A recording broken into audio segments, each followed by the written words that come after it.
இப்போது ஒரு மாடு வந்து வயிறு நிறைய புல்லை திங்குது, அதுக்கெல்லாம் செரிமான குறைபாடு கிடையாது. காரணம் அது பச்சையாக சாப்பிடுது. பச்சையாக சாப்பிட்றதுனால அதுக்கு செரிமான குறைபாடு எதுவுமே இல்லை. ஒருவேளை அந்த மாட்டுக்கு அது வயிறு நிறைய சாப்பிட்ற அந்த புல்லை வேக வச்சு கொடுங்க, சமைச்சு கொடுங்க, மசாலாலாம் போட்டு கொடுங்க. என்ன ஆகும்? அது செரிக்குமா? அது வந்து செரிமானம் ஆகுமா? ஆகாது. அது ஒரு பிரச்சனை, நோய்களை ஏற்படுத்திடும். அது ஆரோக்கியமாக இருக்கிற காரணமே அது பச்சையாக சாப்பிடுகிறது. பச்சை உணவுகளைத்தான் அது சாப்பிடுது. அதனால தான் ஒரு ஆடு மாடு இதெல்லாம் ஆரோக்கியமாக இருக்குது. அதுக்கு பதிலாக நீங்கள் சமைச்சு நீங்கள் அது ஆடு மாடுகளுக்கு கொடுங்க. ஆடு மாடுகளுக்கு கூட நோய் வருது. அது யார்? மனிதர்களிடம் வாழுகிற ஆடு மாடுகளுக்கு தான் நோய் வருது. காரணம், மனிதர்கள் தாங்கள் உண்ணுகிற உணவை ஆடு மாடுகளுக்கு கொடுக்கிறார்கள். கழனி தண்ணியை ஆடு மாடுகளுக்கு கொடுக்குறாங்க. அதனால தான் வந்து இந்த ஆடு மாடுகளுக்கெல்லாம் நோய் வருது. நாய்களுக்கு கூட நோய் வர காரணம் மனிதர்கள் சாப்பிடுகிற உணவை அதுக்கு கொடுக்கிறார்கள். அதனால தான் காடுகளில் வாழ்கிற எந்த உயிரினத்துக்கும் பெரும்பாலும் நோய் வருவதில்லை. காரணம், அவைகள் முழுக்க பச்சை உணவுகளை சாப்பிடுகிறது. அதுபோல் சிங்கம் வந்து பச்சையாக தான் மாமிசத்தை சாப்பிடுது. அதனால தான் அவைகளுக்கு நோய்கள் வருவதில்லை. அப்போ நம்ம பச்சையாக சாப்பிடலாமான்னா நம்மளால் சாப்பிட முடியாது. நம்மளாம் அரைச்சி சாப்பிடுகிற தாவர உண்ணிகள்.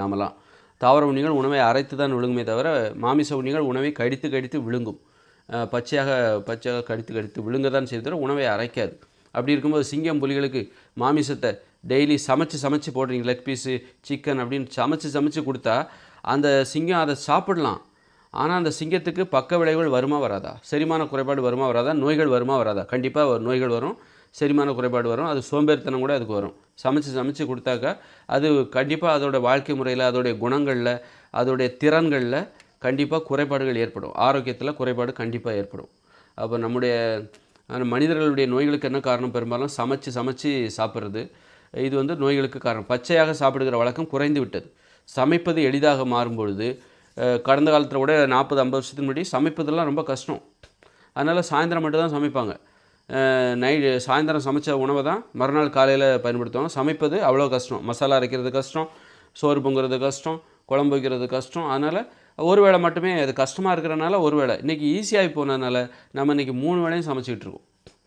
3 வேளை என்ன, 4-5 வேளை எப்போ வேணாலும். இன்றைக்கி அடுப்பை பற்ற வைக்கிறது ஈஸி, சமைக்கிறது குக்கரு, மிக்சி கிரைண்டர் அப்படின்னு சொல்லி சமைப்பது ஈஸியாகும்போது நாம் சமைத்த உணவுகளை சாப்பிடுவது அதிகரித்து விட்டது. சமையல் உணவுகளுக்கு அடிமையாயிட்டோம். பச்சை உணவுகள் குறைந்து விட்டது. பச்சையாக உணவு சாப்பிடுவது குறைந்து விட்டது.